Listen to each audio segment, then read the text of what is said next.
제가 궁금한 게 여러분들께 네. 궁금한 게 네. 지금 제일 고민이 뭔지 좀 궁금하거든요. 제일 고민? 네, 한번 그것도 한번 물어보시죠. 질문 네. 한번 답변해 주시겠습니까? 지금 내가 가지고 있는 가장 큰 고민 네. 갈아타기 얘기 좀 해주십시오. 네, 갈아타기. 갈아타기. 네. 아, 갈아타기랑 역전세 말씀하셨네. 네. 네, 갈아타기는 갈아타야 되는데 집이 안 팔려요. 갈아타기, 네, 상급지 맞습니다. 갈아타기 네. 다 갈아타기입니다. 네네. 그쵸. 갈아타기 하기 지금 딱 좋은 시기이긴 해요. 그래서 지금 이제 많이 좀 내려왔으니까 이 격차가 좀 줄어드니까 딱 좋긴 한데 문제는 내 집이 안 팔리니까 또 막상 요거를 사고 팔려니 또 겁나는 거예요. 그래서 요거를 팔아야 되는데 그 방법은 어쨌든 싸게 판 수밖에 없다. 내 집을 빨리 싸게 팔 거면 그 네이버에 나오는 시세보다 조금 더 낮게 해서 빨리 팔고 어쨌든 좀 이렇게 잘 팔려야 되니까 그 약간 뭐 등이라도 하나 더 예쁘게 하나 달고 뭐 그런 식으로 슬리퍼도 놓고 약간 향도 놓고 향도 놓고 그러니까 그런 식으로 좀 꾸미는 것도 약간 화장빨이라고 하잖아요. 약간 그런 것도 좀 필요하지 않겠나. 그다음에 그때 얘기했듯이 뭐 부동산에 여러 군데 내놓는데 그런 거를 이제 자기 얼굴을 찍어서 이렇게 이렇게 명함처럼 그렇게 전달해서 여러 군데 내놔서 이왕이면 좀 빨리 팔릴 수 있게끔 그렇게 해서 팔고 나서 바로 즉시 계약을 하면 된다. 팔고 나서. 그래서 어차피 이게 또 팔고 또 잔금까지 있으니까 그래서 잔금을 팔 때는 잔금을 짧게 그리고 살 때는 잔금을 좀 길게 하시는 게 좋을 것 같아요. 왜냐면 또 돈을 받아서 또 해야 되니까. 어떤 분들은 팔았는데 잔금이 또 너무 길다 보니까 이거를 또 자금이 없어서 좀 사기에 좀 부담스러운 분들이 계시더라고요. 그래서 팔 때는 좀 짧게 잔금을 치고 살 때는 좀 잔금을 좀 길게 치는 전략으로 그렇게 해서 해야 되는데 방법 없죠. 뭐 그냥 싸게 하고 내게 경쟁력 있게만 만들면 또 팔리니까. 근데 이제 중요한 게 너무 싸게 팔면 또 너무 좀 이게 안 좋은 거예요. 마음이. 근데 한편으로는 그런 생각하지 마시고 싸게 팔고 싸게 사면 된다. 싸게 팔고 싸게 사면 되기 때문에 그런 거 생각하지 마시고 그냥 좀 내가 좀 손해 본다 생각하더라도 좀 싸게 팔아라. 그게 제가 볼 때는 뭐 방법이죠. 뭐. 싸게 예쁘게. 그렇죠. 네. 그다음에 이제 갈아타기와 이제 가지치기를 좀 하자면 네. 갈아타기를 하는데 네. 상급지로 갈아탈지 네. 아니면 갈아타지 않고 머무르면서 네. 그 돈으로 투자를 할지. 그거는 이제 금액에 따라 달라질 것 같아요. 그러니까 충분히 내가 상급지로 갈아탈 자금이 되면은 저는 그래도 상급지로 갈아타는 게 맞을 것 같아요. 근데 이제 그럼에도 불구하고 상급지로 갈 정도의 자금이 아니고 만약에 그렇게 되면은 대출을 막 풀로 땡겨야 된다. 그러면은 그건 너무 무리해서 사지 마시고 조금 더 자산을 불려보자. 근데 자산을 불리려면 제가 말씀드렸듯이 이렇게 소액으로 쪼개서 여러 군데 사는 것도 방법이다. 네, 제가 누차 말씀드린 거잖아요. 그러니까 그 금액에 따라서 또 전략이 달라지지 않을까. 네, 저는 막 이게 무리하게 그 대출을 많이 땡겨서 뭔가를 사는 걸 좀 반대하는 입장이잖아요. 네. 네, 그러다 보니까 좀 안정적으로 가는 것도 괜찮다. 근데 이제 상급지 갈아탈 수 있는 충분한 자금이 된다면 당연히 상급지로 가고 또 남는 자금은 또 그런 식으로 또 투자하는 것도 괜찮다. 이렇게 말씀을 좀 드리는 거죠. 와, 갈아타기에 대한 고민이 이렇게 많으신 줄 몰랐습니다. 그렇죠. 최근에 굉장히 많네요. 네. 그다음에 이제 나오는 게 역전세입니다. 역전세는 진짜 이거는 힘든데 아니 우리가 진짜 쉽게 생각하면 담보가 있잖아요. 담보가 있는데 왜 이거를 DSR 때문에 대출을 전세 태거 자금 대출을 막는지 저는 이해가 안 되는 거예요. DSR 때문에 왜 담보가 있고 예전에도 사실은 담보 있어서 다 예전에 경기가 어려도 이렇게 역전세가 안 났거든요. 그러면 그냥 대출 받아서 그다음에 은행 입장에서도 담보가 있는데 대출 해주면 은행에서 판단하는 거예요. 이게 만약에 못 받을 것 같으면 은행에서 대출 안 해주는 거고요. 은행에서 돈을 충분히 받을 수 있다면 은행에서 알아서 대출을 해주면 문제가 해결이 다 되고 임대인 임차인 다 해결이 되는 문제인데 왜 그거를 DSR로 막는지 저는 이해가 안 된다는 거예요. 그렇다고 하면은 역전세 부분은 이런 좀 여론이 좀 조성이 돼야 돼요. 대출 풀어라. 대출 풀면 된다는 얘기예요. 근데 그렇게 만약에 안 된다고 했으면 여러분들 할 거는 뭐냐면 뭐 다양하게 뭐 금액을 만들어야죠. 첫 번째 방법은 이제 세입자 만나서 사정하는 방법도 있고요.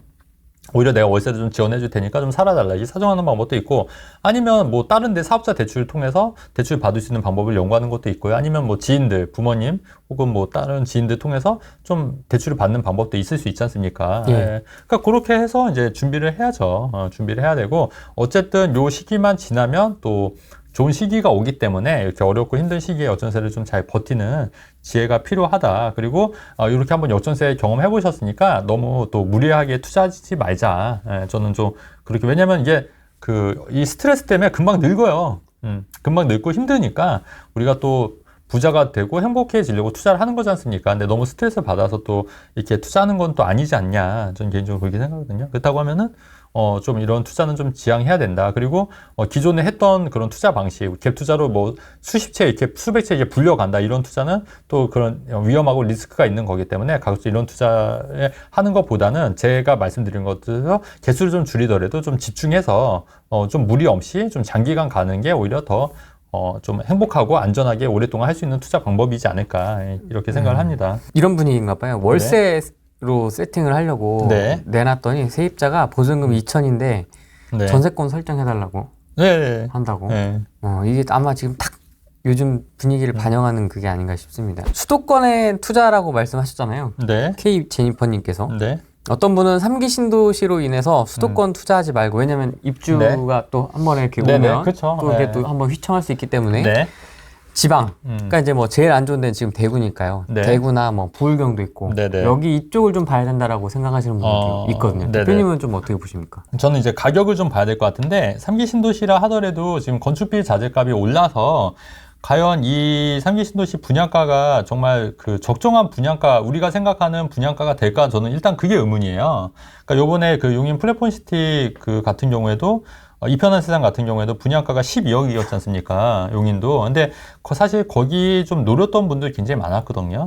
근데 거기가 12억이다 보니까 또 의외로 또 너무 고분양가라고 생각해서 또 청약을 못 하신 분도 계시거든요. 너무 비싸다고 생각해서. 근데 그렇다고 하면 여러분들이 3기 신도시를 많이 분양을 했는데, 물론 이제 워낙 그쪽은 이제 택지개발 지구이기 때문에 분양가가 뭐 다른 데보단 저렴하겠지만 이 건축비 자재값이 올라서 과연 내가 만족할 만한 분양가가 될 거냐, 저는 일단 이게 관건이라고 보는 거고요. 그리고 만약에 생각보다 분양가가 높으면 또 그만큼 메리트가 없어지는 거지 않습니까? 네. 그래서 그리고 그 수도권이라 하더라도 꼭 3기 신도시에 인접해 있는 수도권이 아니라 좀 먼 지역들도 있고 이미 이제 산업단지 이런 게 개발이 완료가 된 지역들에 또 근처에 있는 또 수도권이 굉장히 넓잖아요. 그러니까 꼭 3기 신도시 꼭 주변에 투자라는 건 아니거든요.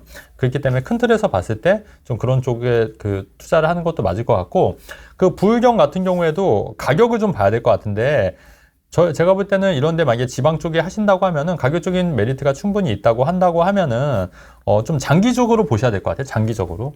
단기적인 보다는 최근에 뭐 울산 같은 경우에는 오늘 기사 보니까 마이너스 P에 그 오히려 돈을 더, 그러니까 계약금 포기에 돈을 더 받는 조건으로, 그러면 내 돈이 하나도 안 들어갈 수가 있거든요. 네. 근데 그런 거는 제가 볼 때는 나쁘진 않아요. 그 정도 조건이라면. 물론 이제 분양가가 어느 정도 적정한지는 봐야겠지만, 그렇다고 하면은 주변 시세랑 이런 것도 비교를 해야겠지만, 그런 조건이라고 하면은 좀 중장기적으로는 나쁘지 않으니까. 그래서 그거는 이제 매물에 따라 달라질 것 같아요. 그러니까 수도권에 지금 싼 매물과 지방에, 부산에, 울산에 있는 그 매물이 그 가격 차이가 어느 정도가 될까? 이 개별적인 물건에 따라 분석이 필요하지 않을까? 단순히 뭐 수도권으로 해야 된다, 지방으로 해야 된다, 이런 얘기를 드리는 것보다는 물건에 따라서 좀 투자 결정을 해야 되지 않을까, 이렇게 생각합니다. 그러면 단기 김포 네. vs 네네. 장기 대구. 저는 단기 김포죠. 그렇습니까? 왜냐면 빨리 가야 되니까. 왜냐면 빨리 가서 그 돈을 또 2년 있다 팔아서 또 대구 하시면 돼요.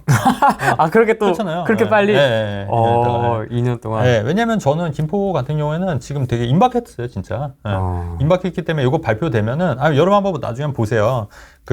진짜 발표 호재 나지 않습니까? 그러면 올라요.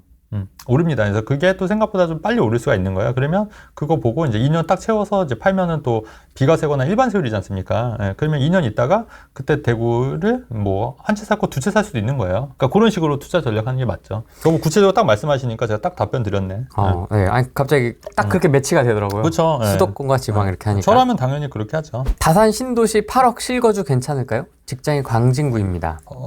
네네. 입지를 몰라서 뭐라고 말씀을 못 드리겠네요. 그렇죠. 돈이 얼마 갖고 있냐에 따라 또 달라지겠지만, 근데 뭐 더 좋은 지역도 있을 수 있는데, 저라면 여기 안 하고 딴 데 할 것 같아요.